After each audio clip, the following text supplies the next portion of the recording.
Assalamualaikum warahmatullahi wabarakatuh. Alhamdulillah pada pada kesempatan kali ini, pertemuan pertama ini, pertemuan perdana ini, marilah kita sama-sama senantiasa memanjatkan syukur kehadirat Allah Subhanahu wa taala. Atas izin Allah kita diperkenankan hadir di tempat yang paling mulia ini melalui media ini. Kita akan memaparkan materi pertama kita, yaitu pada buku kita, yaitu tentang pernikahan, halaman 220, ketentuan pernikahan dalam Islam. Jadi pernikahan itu dalam definisi para ulama fikih, menjelaskan ta'rif pernikahan ialah akad yang menghalalkan pergaulan dan membatasi hak dan kewajiban serta tolong-menolong antara seorang laki-laki dan seorang perempuan yang bukan mahram. Dalil dasar pernikahan yaitu Quran surah An-Nisa. Atau Quran surah Az-Zariyat dan Quran surah Az-Zariyat, Quran surah An-Nur dan Quran surah An-Nahl ayat 72.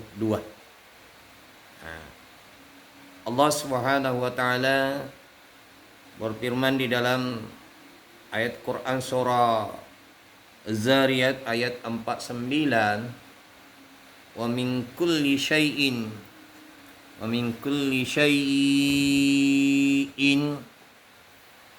khalaqna zawjaini la'allakum tadhakkarun. Dan segala sesuatu kami ciptakan berpasang-pasangan supaya kamu mengingat kebesaran Allah Subhanahu wa taala. Ayat selanjutnya di dalam Quran surah An-Nisa, fankihu ma taba lakum minan nisa'i mathna wa thulatha wa ruba'a fa in khiftum alla ta'dilu fawahidatan. Maka nikahilah wanita-wanita yang kamu senangi 2, 3 atau 4. Anak-anakku yang sama-sama dimuliakan Allah Subhanahu wa taala, khususnya kelas 12, Allah Subhanahu wa taala berfirman di dalam Al-Qur'an, wankihu ayyama minkum wassalihina min ibadikum wa imaikum, dan kawinkanlah orang-orang yang sendiri di antara kamu dan orang yang lain dari hamba-hamba sahaya yang laki-laki dan hamba sahaya yang perempuan. Hamba sahaya yang laki-laki dan hamba sahaya perempuan. Ayat yang lain dijelaskan, wallahu ja'ala lakum min anfusikum azwajan wa ja'ala lakum min azwajikum. Allah menjadikan bagi kamu istri-istri dan dari jenis kamu sendiri, dan menjadikan bagimu dari istri-istri kamu itu anak-anak dan cucu-cucu dan seterusnya. Anak-anakku, ada riwayat dari Nabi SAW tentang bagaimana seorang pemuda yang layak kawin, yang mampu kawin, yang mampu menikah, karena bisa bertanggung jawab kepada istrinya. Dalam hadis Rasulullah sallallahu alaihi wasallam bersabda, "Ya masyar syabab, man istata'a minkum ba'ata falyatazawwaj fa innahu agadul lil bashar." Dari Abdullah bin Mas'ud berkata bahwa Rasulullah sallallahu alaihi wasallam bersabda kepada kami, "Hai para pemuda, ya masyar syabab, wahai para pemuda, man istata'a minkum, barang siapa di antara kamu." Kita lanjutkan kembali. Ya masyar syabab, man istata'a minkum ba'ata falyatazawwaj fa innahu aghadul lil bashar. Hai pemuda, barang siapa di antara kamu mampu serta berkeinginan hendak menikah, hendaklah ia menikah. Hendaklah menikah karena sesungguhnya pernikahan itu dapat menundukkan pandangan kamu. Kalau sesungguhnya pernikahan itu dapat menekan hawa nafsu kita. Selanjutnya hukum-hukum pernikahan. Dalam kitab kita, dalam buku kita dijelaskan hukum pernikahan ada beberapa hal. Yang pertama sunnah, ada yang kedua makruh, ada yang ketiga wajib, dan yang keempat haram.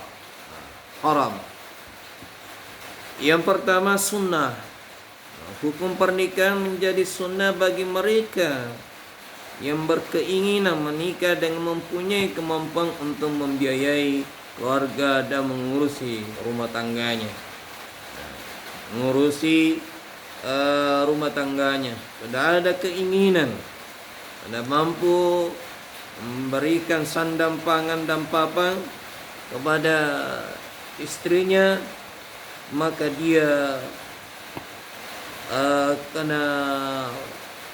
selanjutnya yang kedua makruh. Hukum pernikahan menjadi makruh bagi mereka yang belum berkeinginan untuk menikah. Apabila menikah dikhawatirkan mereka akan terledur dengan tangan. Selanjutnya wajib adalah hukum pernikahan menjadi wajib bagi mereka yang berkeinginan menikah dan mempunyai kemampuan untuk berumah tangga.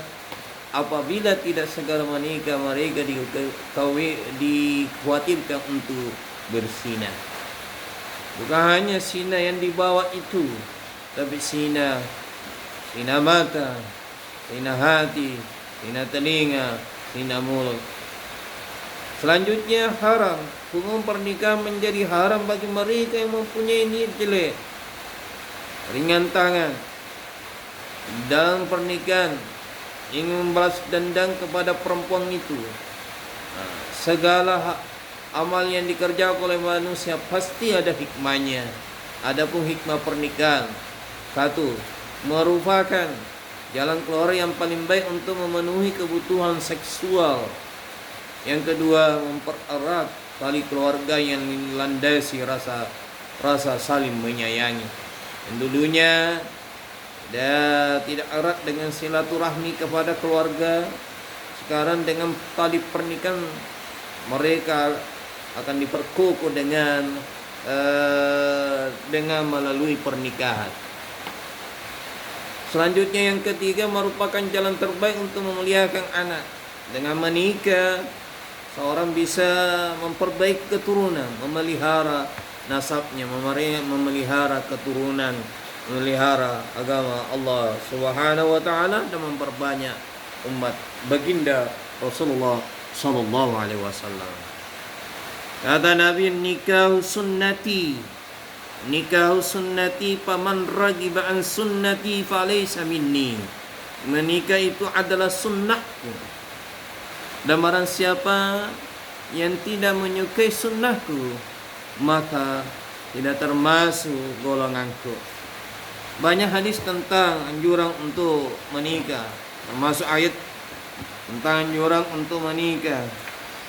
Banyak anjuran tentang untuk menikah. Ada sebuah riwayat, ada sebuah hadis dijelaskan dari Anas bin Malik radhiyallahu anhu, anna Nabiy sallallahu alaihi wasallam hamidallahu wal asna alaihi wa qala lakini usalli wa anamu wa asumu wa aftiru wa tazawwaju nisa faman ragiba an sunnati falaysa minni.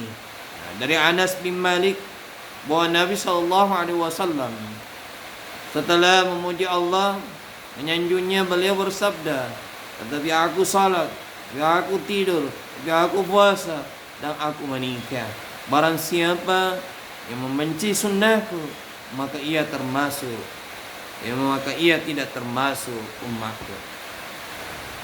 Di sinilah sebagai dasar hukum untuk kewajiban menikah, daripada kita berlama-lama, kita sebagai seorang laki-laki berlama-lama untuk membujang, padahal kita sudah mampu membiayai perempuan. Allah Subhanahu wa taala mengatur rezeki seseorang. Dulunya kita sendiri, setelah berumah tangga, rezeki Allah akan titipkan rezeki istri kepada kita. Makanya dari itu, sebagaimana hadis tadi dijelaskan, ini adalah ada asbabul hadis, asbabul wurud hadis ini. Ada 3 orang laki-laki datang ke rumah istri-istri Nabi sallallahu alaihi wasallam untuk menanyakan tentang ibadah Rasulullah sallallahu alaihi wasallam, tentang bagaimana amal yang dilakukan Rasulullah sallallahu alaihi wasallam.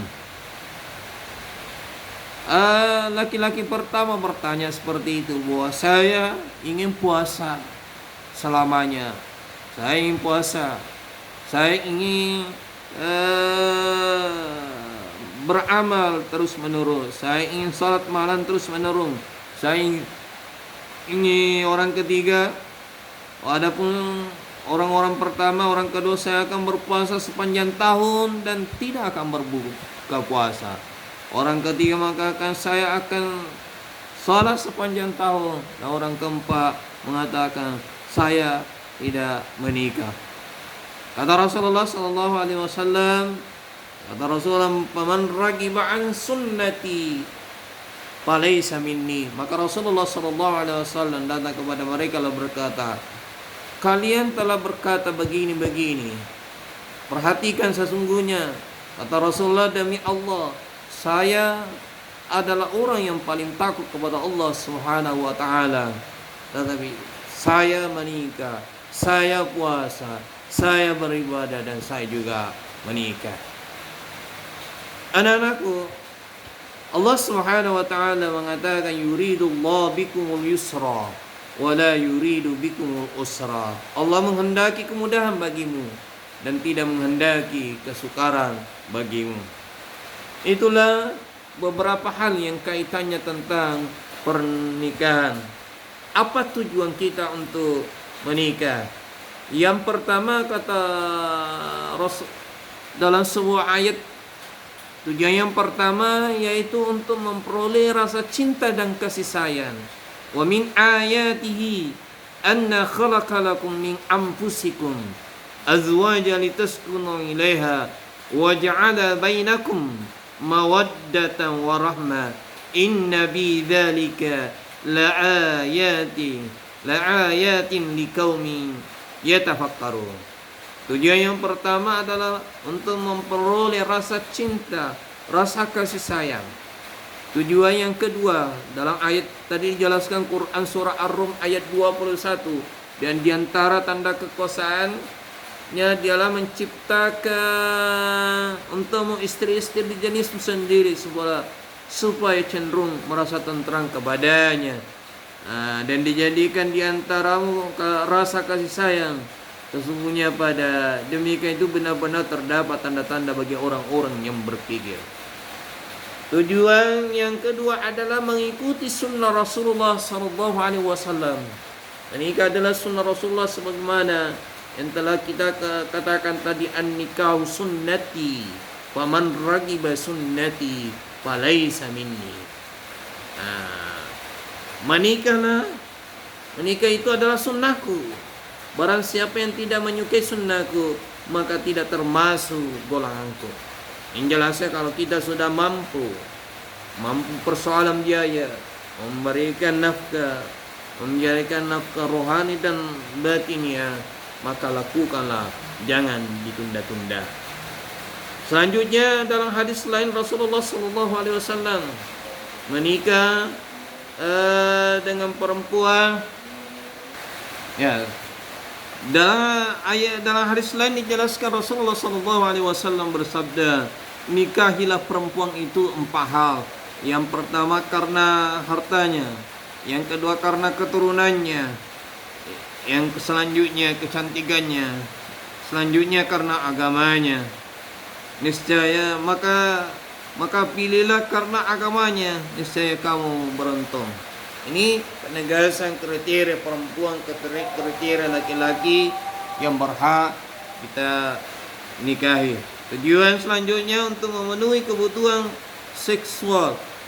Yang keempat, untuk memperoleh keturunan yang sah.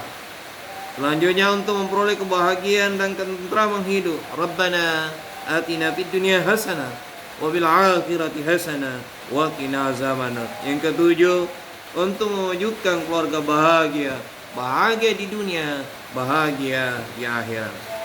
Anak-anakku yang sama-sama dimuliakan oleh Allah Subhanahu wa taala. Itulah beberapa keterangan tentang materi pertama kita. Maka dari itu ada sebuah hadis dijelaskan, ad-dunya mata'un wa khairun mata'iha al-mar'atun salihah. Dunia itu harta benda. Sebaik-baik harta benda dunia adalah perempuan yang saleh dan perempuan yang salehah.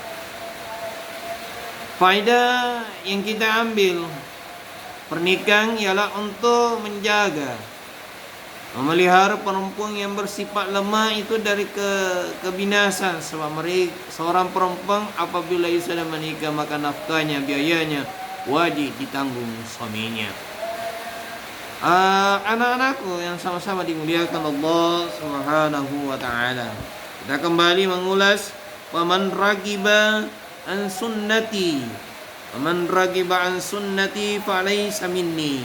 Barang siapa membenci sunnahku, maka ia tidak termasuk umatku. Ini penegasan dari Rasulullah sallallahu alaihi wasallam tentang bagaimana seorang laki-laki kalau sudah mampu, sudah PNS, sudah pegawai negeri sipil, sudah punya kapasitas, maka nikahilah perempuan dengan syarat yang pertama, syarat limaliha, karena hartanya. Kalau kita tidak dapat, ada perempuan yang ada hartanya, wali hazabiha, keturunan. Yang ketiga, wali jamaliha, dan agamanya. Kadang kita tidak bisa menemukan keempat-empatnya itu, maka pilihlah yang agamanya. Karena dia adalah cantik rohaninya, cantik jasmaninya. Mungkin inilah yang saya sempat sampaikan, mudah-mudahan menjadi pengantar dari pembelajaran kita, menjadi pengantar untuk pembelajaran kita, mudah-mudahan menjadi berkah bagi kita. Lebih dan kurangnya mohon dimaafkan. Akhirul kalam. Assalamualaikum warahmatullahi wabarakatuh.